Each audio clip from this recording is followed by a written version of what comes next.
Good afternoon, Eileen. Good morning, Nancy, I should say. I know we are in different places and we haven't seen each other for a little while, so I'm very happy to see you again. I'm very happy to see you again. It's been a long time. Yeah, our summers or time or spring, I guess, has been somewhat disrupted with different things. And here we are for our summer author chat. And Eileen and I chose the topic of critique groups for authors and writers. And Eileen is going to tell us a little bit about what they are. Well, critique in itself is basically giving feedback to another writer or somebody else giving you as a writer feedback for you.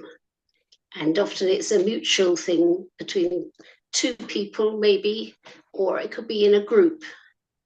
And when people join a critique group, they should be aware of what's involved because when you're writing first, you may not want to show or share anything of your writing to other people because you're very sensitive about the whole issue, and that can be a problem. But as people get into their writing, they're aware that they might need to improve, and how they want to know how to improve, so they might join a critique group. Right. Um, it is a little bit tricky for sensitive people or pretty much any writer, I think, because I think we feel like, our writing, our books, they're our baby. And they're our personal ideas and thoughts and stories, fiction or nonfiction. And I have had times where I've been critiqued and took it well, and other times where I didn't take it very well. Maybe it was the way it was given, or maybe I was just super sensitive at certain times. Yes, I think when I started first, putting my writing out there, as you might say, I was on a critique group done by email. So it was very interesting, the different points of view got from different people. So, I mean, any you should read everything, maybe leave it if it's going to upset you, leave it for a day or a couple of days, and then go back and look at it again with an open mind and see, is there things in common between all the feedbacks you get, and see, is there something that if everybody's saying the same thing, there must be something. But some things you might say, well, no, I don't agree, and disregard it. Right. But it's good to take things with an open mind. It is hard when you first hear it. That's a good idea, to let it rest a couple of days. The thing I find about writing and critiquing and everything else is in the world of writing and books, the content, the covers, the blurbs, all of it, it's very subjective. So you may get very different ideas from different people. And then you have to wade through that and decide what you hear. And if you, like you said, if you hear something a lot, pay attention to that. And it's true because people prefer different genres and they have their own tastes. As you say, it's very subjective. Mhm. I just saw a post somewhere the other day, and I don't know if I even remember the author's name. It was an author I don't know, but she has thousands and thousands on every book, good reviews. I believe she's in England, but I'm not positive. Um, and a woman was saying, hard as she tries, she can't get into the books. She doesn't like them. Or maybe she kind of liked one, but not another. And there were a bunch of people piping in about that they didn't care for those books, but a few did. And so I went and looked this person up because I didn't know her. And like I said, she had thousands, tens of thousands of strong positive reviews. And I thought, well, because she had 5 stars, a lot of 5 stars. And I didn't read all the reviews, but I thought there's just a case of differences of opinion or what we like or don't like. And you can't please everybody, as we say. And I have not read her, so I think I'd like to try one of her books. Well, I've often been asked to read different types of books, and some books I wouldn't even look at personally, myself. But because I've been asked, I try and do it and Mhm. do a fair job. And sometimes, if you're not used to, if it's technical jargon you're not used to, Right. it's hard to wade through. Yeah. But I think you have to kind of put yourself in the position of the readers that might enjoy it or who it's aimed at. Hmm. And it's no harm to open your eyes and to listen and read other genres. Right. It's educational. It's very educational. I agree with that statement a lot. And I like to read a lot of different books and a lot of genres and nonfiction and fiction. And, some are harder than others and some you want to put down. Now, I've been in a little bit of critique. We have a local authors group that we do sometimes do critique. We don't, every meeting is not critique. But so, Eileen, what would you say are some of the things someone giving a critique could think about before they speak to the writing? How could they approach that author? Do you speak a little bit about that? Maybe I can speak a little bit about the Well, a audience. good way to approach it is to think of a sandwich. So your opening statements like the bread about generally what you think of the piece, and then you put in the good bits that you praise what you think is good and explain why you think it's good. It's no good just saying, oh, it's good. You have to explain why you think it's good, what you found enjoyable about it. And then the other bit of bread then is that probably is the jam. And then you must put in your comments about what you didn't agree with or what you didn't find very good or where you lost interest, and explain why you thought that. And then end it all with a conclusion, the other bit of bread, that, just sum it all up and just give a general good feeling to the person so that they're not totally devastated by something you said. All right. And I think you have to be sensitive, but you have to be honest as well. But you have to be diplomatic, and you have to give reasons for what you say. Right. That's a good. And don't totally condemn anything. Just just think, how would you feel if you were the person being critiqued? So put yourself in their place. And one thing I remember from some of the notes that we put together is that remember you're critiquing the writing, not the writer. Yes, that's It's very kind of true. along the lines of dealing with children. You might say, what they say nowadays is that was a good job rather than you're a good boy or girl. You're not focusing on that person, you're focusing on what they did. So in the writing, you can focus on the writing itself and not the person. And if for some reason you have some kind of, say, personality clash with that person, maybe you just wouldn't speak to that writing.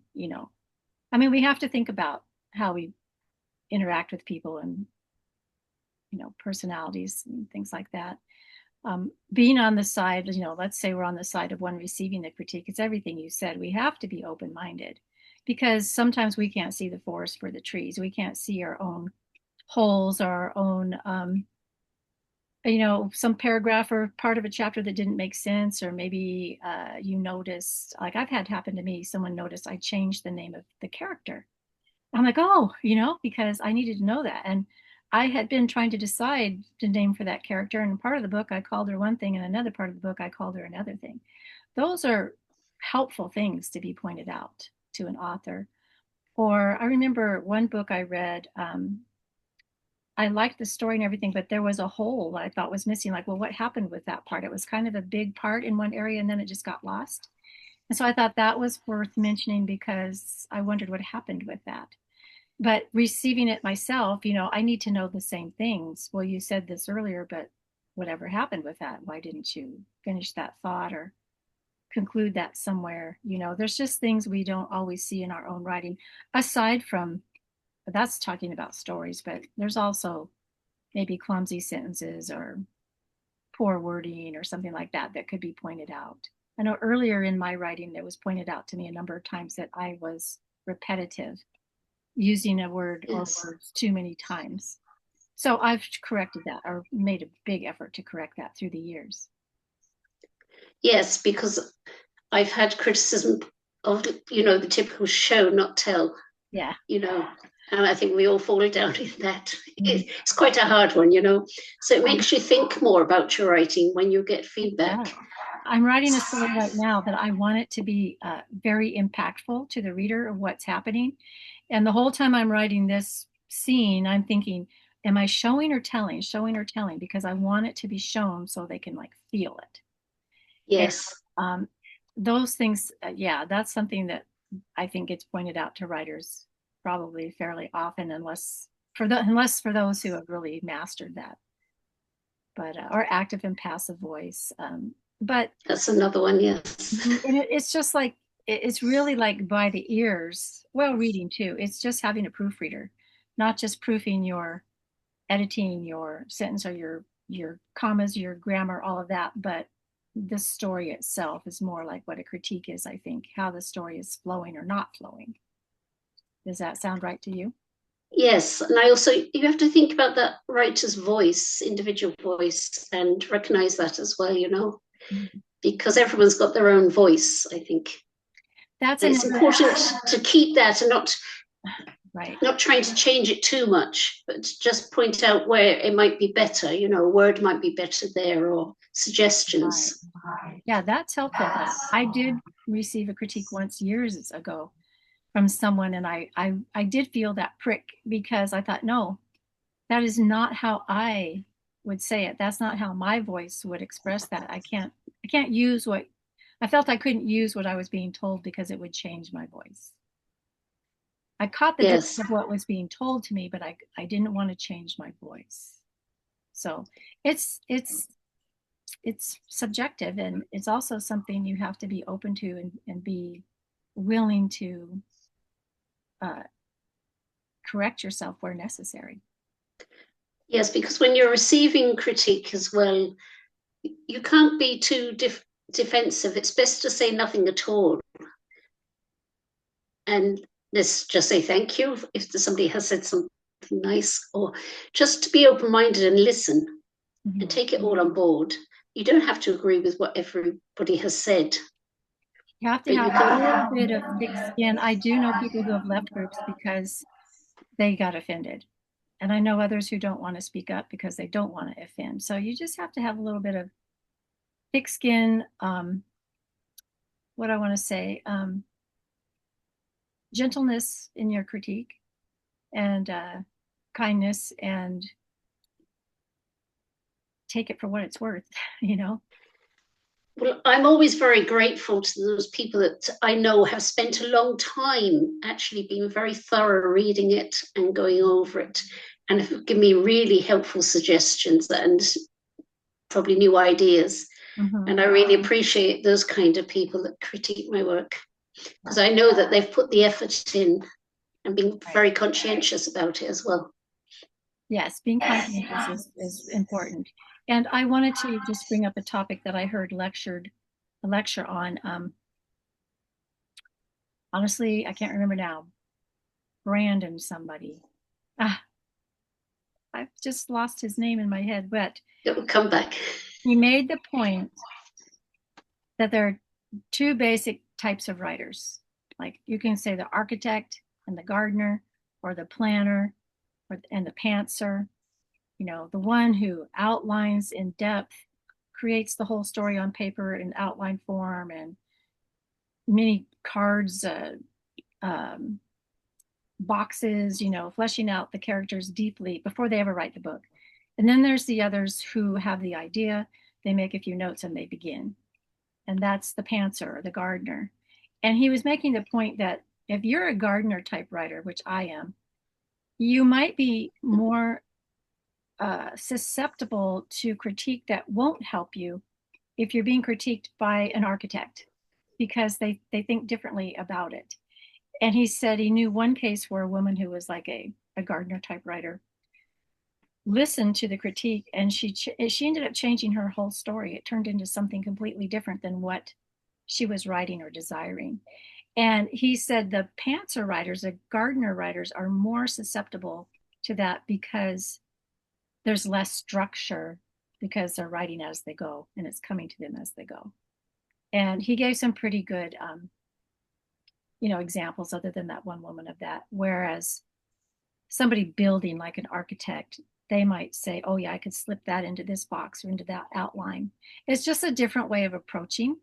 And so as a critiquer, someone critiquing, if you know which way that author writes, you might suggest your critique slightly different than to another. Does that make sense?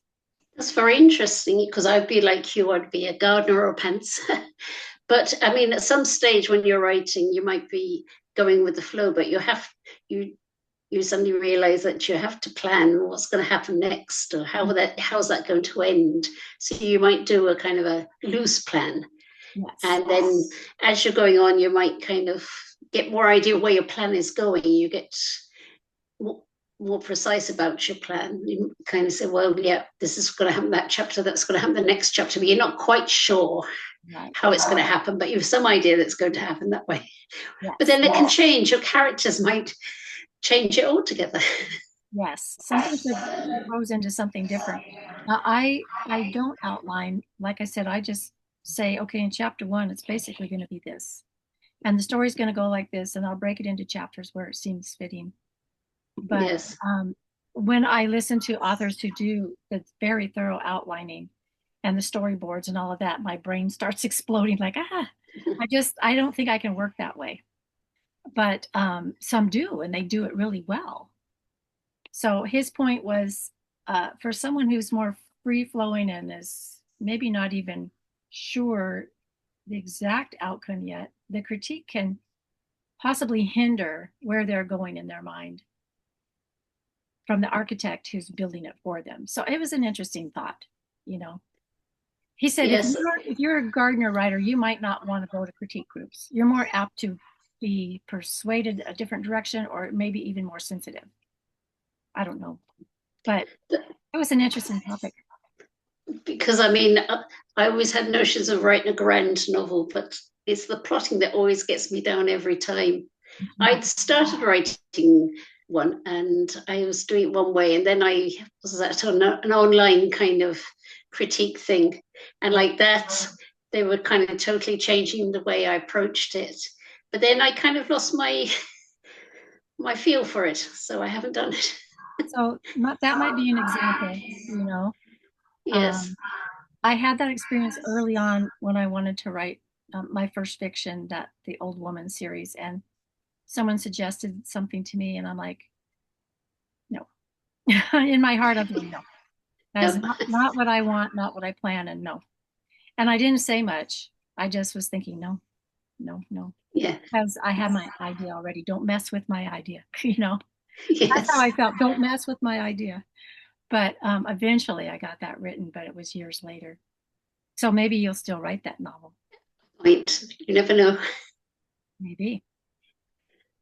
So yes, it's a very wide thing. I mean, you can do on critique by email, which is one method I've used. You can do it face to face with people. And it might be just another person or it might be in a group. Mm-hmm. And I think you have to really know those people, trust them. There may be the people from your writers group that you've known for years and you've learned to trust each other and you know each other's style and way of writing. So I think you feel more confident then of expressing your ideas and receiving ideas. True. It's build the relationship maybe first, then rather than have strangers. I don't know. Maybe sometimes it's good to have strangers who don't know you at all, but they don't maybe catch the drift of who you are and what you write. Yes, because I mean, some people use beta readers, don't they, for their Mm-hmm. work? And some of those might be strange, complete strangers. Mm-hmm. So there's different ways of getting critique. Yes. Someone in our area, uh, she's not in this town, but recently found out about our local group. And she said, she asked specifically if we had critique. And I said, we do, but not every single meeting. It's kind of like once a month is a critique night. She was specifically Yes. looking for a critique group. And I don't know one that's just critique, but she might come and join us and see. Yes, But because I find, that the ordinary writers group meetings, we tended to just kind of say, oh, that's lovely, very nice things. And then over time, we began to realize, no, we can't, we needed to give kind of bit of constructive feedback as well. Right. It might not be a full kind of critique meeting or something, but just to give a little bit of feedback, when someone has read their piece. Right. So are you currently involved in critique in your area, right? Well, I'm involved in the writers group. We haven't one done by email, which Okay. is once a month. We take it in turns, and I find that very helpful. Okay. And also, I attend writers group meetings once a month too, where we don't have time to say too much, but we'd give a few words back, what somebody has read. Our group is similar. We don't have the online email critique, but like I said, we designate time. And not everybody gets to read on that particular night. So the next time somebody else gets to read, because typically we're still working on the same book or project That's good. by that time. And or maybe we just read a part of it, like the beginning chapter. How does this strike you? How does the opening strike you? Does it draw you in? So we It's one are. way of doing it. What's that? I said that's one way of doing it. It sounds quite good. Yeah, I know we just have to wait and take turns sometimes. So that's okay. Well, But we I are would running say, out of time, but go ahead. I was just going to say, I think writers need to embrace critique. It's for your own benefit. How are you going to improve unless you get feedback Mhm. and to know where you may be going wrong? Right. And that doesn't mean we have to give up our idea and our story. We're just going to improve our idea That's and our story. exactly, yes. Right. So in that way, it's good to be open to critique and be ready to give it generously and kindly and receive it that way too. Because I don't think I've ever got a really take back, I've not agreed with some statements, but most critiques I've had back have been quite helpful. Yeah, that's good. Well, if someone out there has never been in a critique group, you might want to just try it. See if it helps you at all. Um, whether you know the people initially or not, you can try it out and see if it helps you. And some people are looking for that, and we all need it to some degree. So I guess we need to close it up for today. And it's nice Yes, to see you again, Eileen. Let's figure out our next author chat. And yes. Thank you, Nancy. thank you. And you have a good rest of your day. I'm just getting into my day. It was late morning here. So So it'd be tea time here. yeah, you have a good evening and I'll have a good day. Thank you. And I'll catch up to you next time. Thank you. Bye. Bye bye.